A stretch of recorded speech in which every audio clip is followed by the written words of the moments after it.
Philippe Bertrand. Jean-Pierre Motte, bonjour. Bonjour Philippe. Jean-Pierre, directeur de Synapse Picardie, avec quelques explications parce qu'il y a un double intitulé Synapse Picardie et Synapse Insertion à Amiens. Alors quelle est la différence entre les deux ? Alors en fait, c'est deux associations qui ont deux objets différents. Synapse Picardie en fait a pour objet de réduire la fracture numérique. C'est une association qui a été créée en 2009 par deux fondateurs, Jean-Marie Faucillon en tant que président et moi Jean-Pierre Motte en tant que directeur. Et Synapse Insertion, lui, a plus un objectif effectivement d'insertion vers l'emploi. Et il y a un pont entre les deux synapses ? Complètement. Synapse Insertion émane de Synapse Picardie pour pouvoir compléter effectivement nos champs d'intervention. Depuis 2009, en fait, nous avons initié et formé plus de 4000 familles ou des personnes célibataires qui ont souhaité effectivement s'intéresser à l'outil informatique et savoir l'utiliser. Et ensuite, nous leur permettons effectivement d'obtenir un ordinateur à moindre coût. Alors, je vais vous remercier à plusieurs titres. D'abord pour ce que vous faites, mais surtout pour avoir... J'aime pas le mot, mais je vais le dire comme ça, repêcher un atelier d'insertion qui est historique depuis 1980 à Amiens. C'est l'atelier Brasero. On en avait parlé avec sa responsable, Aude Réal, que vous connaissez bien, puisque vous accueillez depuis peu de temps le renouveau de Brasero qui devient un complément de Synapse.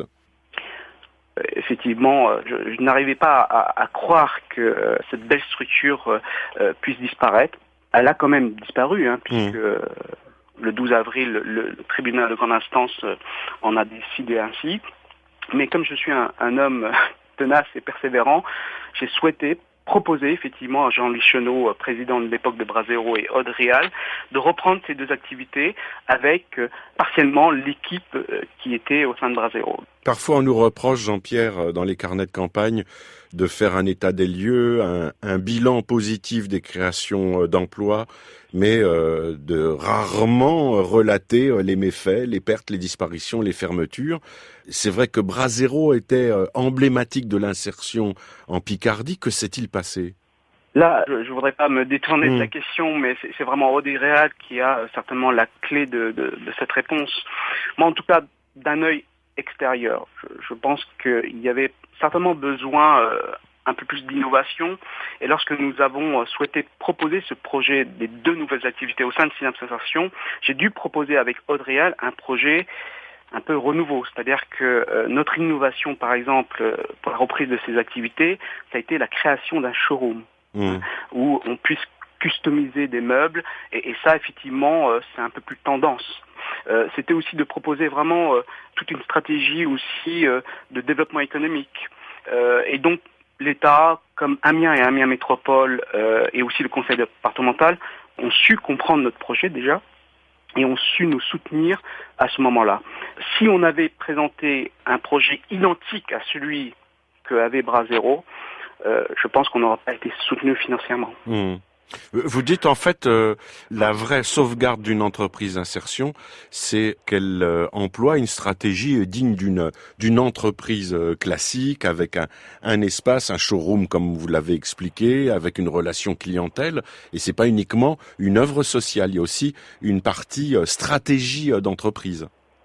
Mais je pense que maintenant, dans toute association, on doit avoir un esprit d'entrepreneur. Et moi, je me considère en tout cas comme un entrepreneur social. C'est la différence avec les entreprises parce que nous portons des valeurs. Nos valeurs d'accompagnement vis-à-vis du public qu'on souhaite amener vers un emploi durable. Mais ça n'empêche que on peut avoir aussi, en tant qu'association, une vraie stratégie de développement. Et aujourd'hui, Jean-Pierre, donc pour faire le tour des choses, Synapse Picardie, Synapse Insertion, donc avec cette ouverture à la menuiserie, l'ébénisterie, la tapisserie d'ameublement ex-Brasero, combien de personnes sont accompagnées chaque année ? Alors, on est à 44 personnes en contrat aidé et 7 permanents.